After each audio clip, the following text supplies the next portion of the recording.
Hey guys, how you all doing? It's Swords Draws. Welcome to the YouTube channel. First of all, first video on the channel. You know, if you've been following me from TikTok or Instagram for a little while, I've been on TikTok live a lot, so you'll know this something I'll talk about for a little while. To start off easy today, I'm going to show the full time lapse of my Jude Bellingham drawing, one I'm really proud of. I think it turned out probably like one of my best drawings that I've done. Obviously, Jude Bellingham had an unbelievable season with Real Madrid. Only went there this season from Dortmund. Obviously, before that, little boy from Birmingham. I mean, I think everyone knew how good he was going to be at Birmingham when they retired his shirt number, but I don't think anyone expected what he's become now.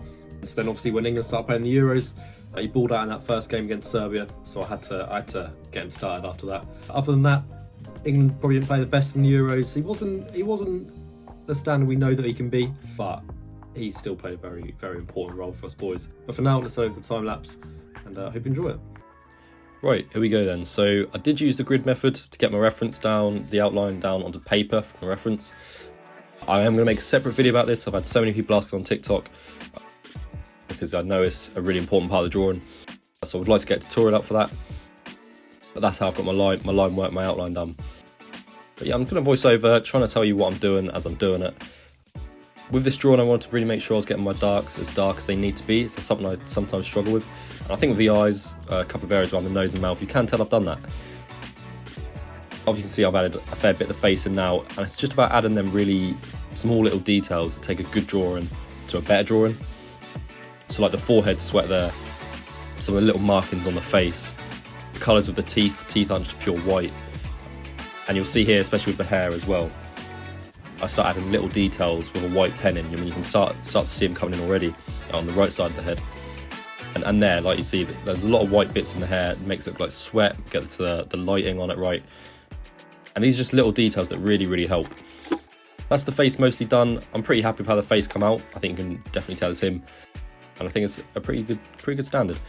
But moving on to the shirt now. This was probably the easiest bit of the shirt, was that shoulder bit. Arm was tough, I'm not very good with hands, but it came out okay. The shirt, as you can see, as we now move down to this bit that I was putting off for as long as possible, the main bulk bit of the shirt. It's such a light colour with such like subtle light details in. Like you can see all these little dots I'm adding in, these little lines, little highlights. I had to put a fair bit of work into this. Obviously you got the shirt numbers as well, which was no bother. But once again, I was just making sure it was dark enough in compared to like his hair, the bit under his arm and the collar and the Nike logo. But you can see I worked on this bit quite a bit because getting them little details in the shirt right was very difficult. But I think it came out okay. I'm pretty pleased with how the shirt came out in the end. And as you can see, I'm going to move on to the badge now. I think the badge came out decent. As you can see there, I was using my phone a little bit.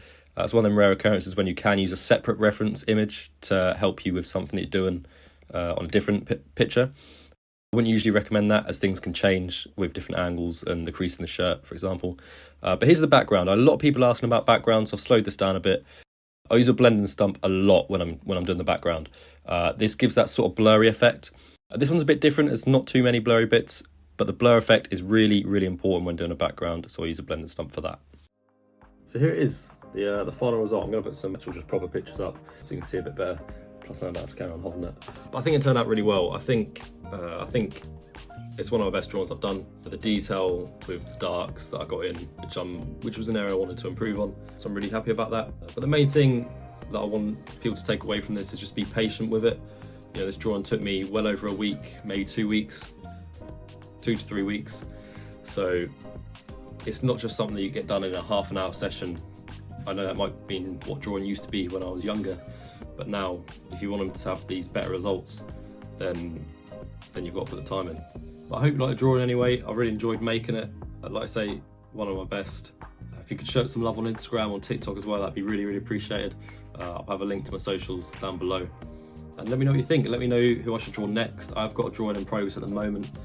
I'd love to hear your ideas, your suggestions of who to draw next. Let me know if you'd like this sort of video. A bit different to what I've usually done, the short form content on TikTok. So if you have enjoyed, please let me know. I'd love to know your thoughts. Bear with me on this YouTube thing because it's very new to me. But cheers for watching, and hopefully I'll see you in the next one.